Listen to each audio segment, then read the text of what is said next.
Hi, Dudu!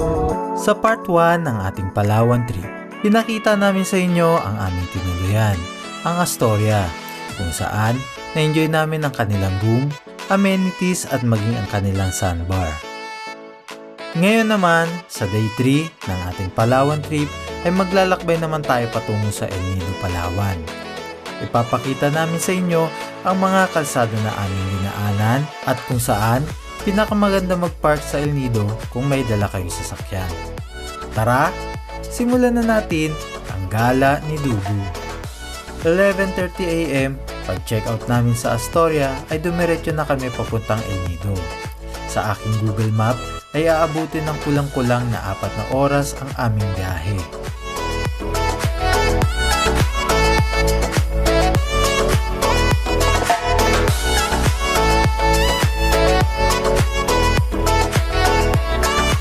Kung makikita nyo, napakaganda ng kalsada dito.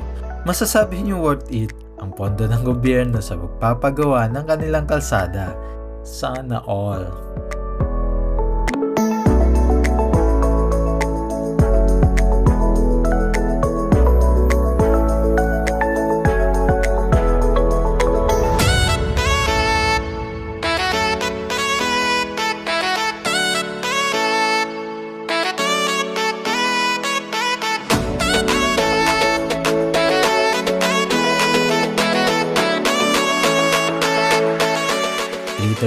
PM nang makarating kami ng El Nido. Lumagpas nga lang kami at napunta sa kabilang side ng port.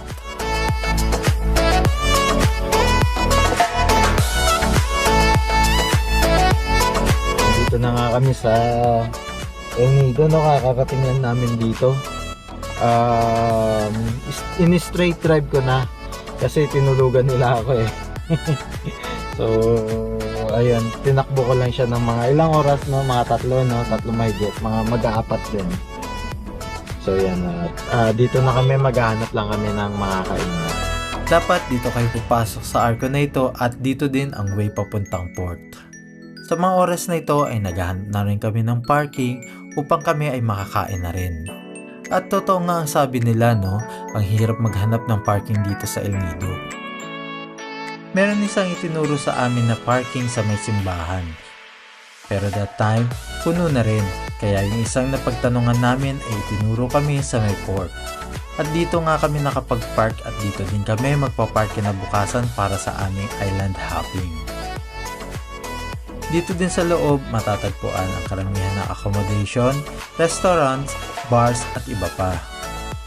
Sa accommodation naman, dito kami sa Jules El Nido Inn nag-check-in. Budget friendly lang siya sa halagang 1,200 pesos per night na rate nila ay meron ka ng breakfast for 2. Medyo gabi na rin at taghanap lang muna kami ng makakainan for dinner. Dito lang din, malapit sa accommodation namin, makikita itong piyestahan sa Pops Night Market. Pwede ka magpaluto at nagpaluto lang kami sa halagang 370 pesos. Ilang ulam na ang aming napaluto. Day 4 ng aming Palawan trip. Today, buong araw namin ay island hopping lang. At nagbook kami dito sa trip partner Travel PH or pwede nyo din i-message si Angie Trip Partner para mas maka-discount kayo. Highly recommended sila at sila ang may pinakamurang rate ng package tour dito sa El Nido at 5-star ang rating nila ha. At meron din silang mga package at tour para sa buong Palawan adventure and accommodations ninyo. Tour ay nga pala ang pinili naming package dahil ito daw ang pinaka-safest tour for toddlers at kasama nga namin dito ang aming Dudu. At ito ang mga destination namin: Big Lagoon, Payong-Payong Island, Shimizu Island, Secret Lagoon, at 7 Commando Beach. Kasama na rin dito ang lunch kaya sulit, diba? Ang una naming destination ay walang iba kundi ang Big Lagoon. Take note na para makapasok sa lagoon na ito ay hindi mo sumakay ng kayak at hindi ito libre. Halong excitement at kaba ang nararamdaman ko dahil kasama namin ang aming Dudu papasok at kinakabahan ako dahil sa laki namin ni Mrs. ay feeling ko tatawag kami. Pero kinaya kaming tatlo at na-enjoy naman namin ang sumakay ng kayak. Medyo nangalay-ngalang yung braso ko, no? Marco, kayak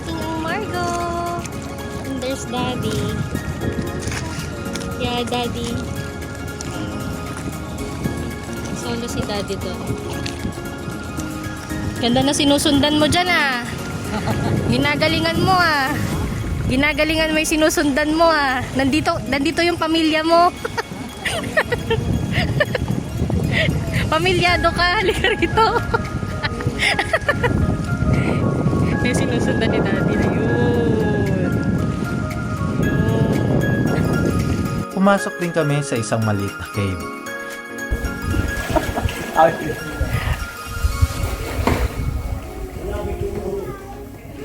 Naliligo na kanina? Wala na sir. Closer na yan dyan. Wala na yan. Oh, balik na po kayo saan. Nakita nyo kanina may shallow doon, may naliligo ng mga guests. Stop over tayo doon para makapag-video. Merong part na malalim at meron din part na mababaw. Kung saan, pwede kayo bumaba sa inyong kayak at maligo.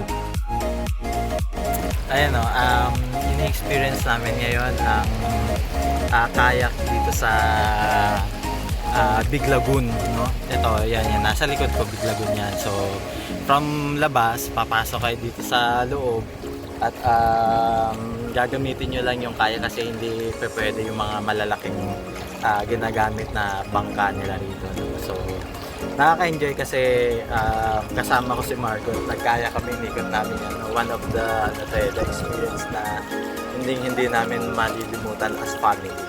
So, ayan.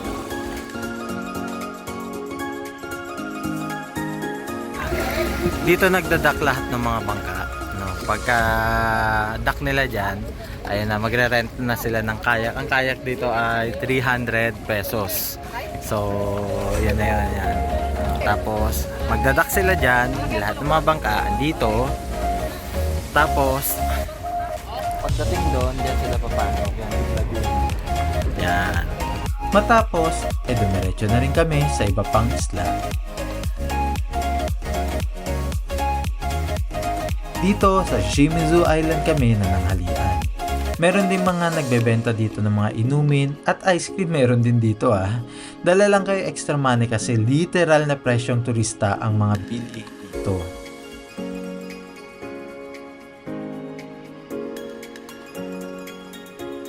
Matapos namin mananghalian at magpahinga ay dumiretso na kami sa aming last destination, ang Seven Commandos Beach. Dito, ang pinakamatagal naming pahinga. May mga activities din dito gaya ng volleyball at iba pa.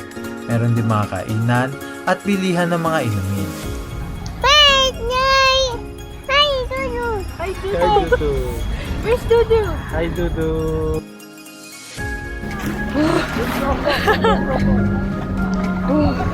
Ilang tayo?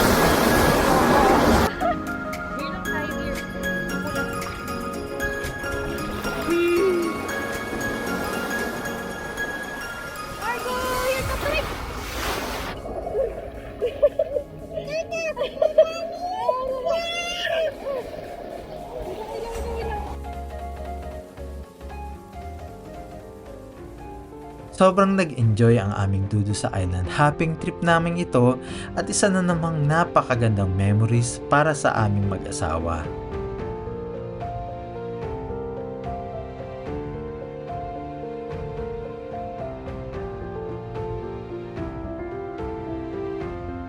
Matapos ang mahabang araw ay bumalik na rin kami sa port.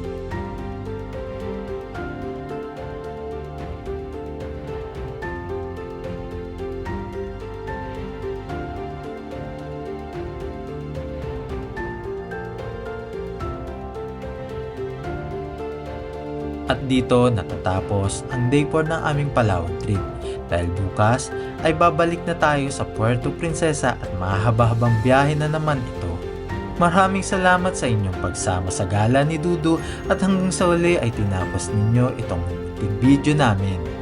Kaya naman, lulubusin na namin at kami ay hihirit na i-follow nyo kami sa Facebook, ang gala ni Dudu at mag-subscribe na rin kayo sa aming YouTube channel.